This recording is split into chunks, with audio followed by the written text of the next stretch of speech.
FIFA club বিশ্বকাপে সর্বোচ্চ গোলদাতা আর্জেন্টিনার ব্রাজিলের ফুটবলাররা দিল অযোগ্যতার প্রমাণ। দর্শক, ফিফা ক্লাব বিশ্বকাপে আপনি কোন দলকে সাপোর্ট করছেন তা আমাদের কমেন্ট করে জানিয়ে দিন। চলছে 2025 ফিফা ক্লাব বিশ্বকাপের আসর। যুক্তরাষ্ট্রে অনুষ্ঠিত হওয়া ক্লাব বিশ্বকাপের গ্রুপ পর্বে লড়ছে দলগুলো, যেখানে ইউরোপের দলগুলোর চেয়ে বেশ এগিয়ে আছে দক্ষিণ আমেরিকার ক্লাবগুলো। বলা চলে দক্ষিণ আমেরিকার দলগুলো এক প্রকার রাজত্ব করছে ফিফা ক্লাব বিশ্বকাপের এই আসরটিতে। চলতি আসরটিতে সর্বোচ্চ গোলদাতার তালিকাতেও রাজত্ব করছে দক্ষিণ আমেরিকা অঞ্চলের ফুটবলার। ক্লাব বিশ্বকাপের চলতি আসরে এখন পর্যন্ত আর্জেন্টিনার ফুটবলারদের টক্কর দিতে পারেনি ব্রাজিলিয়ান ফুটবলাররা। আর্জেন্টাইন ফুটবলারের ধারের কাছেও নেই ব্রাজিলের কোনো ফুটবলার। 2025 ফিফা ক্লাব বিশ্বকাপের এই আসরে এখন পর্যন্ত সর্বোচ্চ গোলদাতার তালিকায় শীর্ষে আর্জেন্টাইন তারকা অ্যানহেল ডি মারিয়া। বেনফিকার হয়ে রীতিমতো উঠছেন ডি মারিয়া।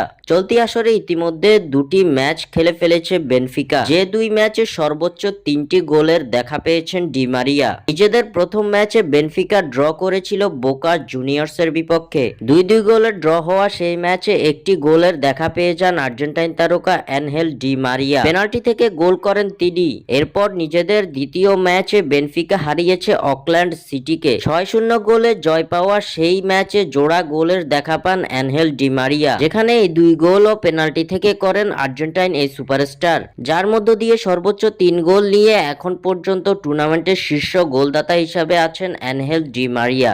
ডি মারিয়া ছাড়াও চলতি আসরে সর্বোচ্চ গোলদাতার তালিকায় আছে জার্মানির জামাল মুসিয়ালা ও ফ্রান্সের মাইকেল ওলিসে। দুজনের আছে ডি মারিয়ার সমান 3টি করে গোল। তবে সর্বোচ্চ গোলদাতার তালিকায় নেই কোনো ব্রাজিলিয়ান ফুটবলারের নাম। এখন পর্যন্ত কোনো ব্রাজিলিয়ানরাই একটির বেশি গোল করতে পারেনি চলতি টুর্নামেন্টটিতে।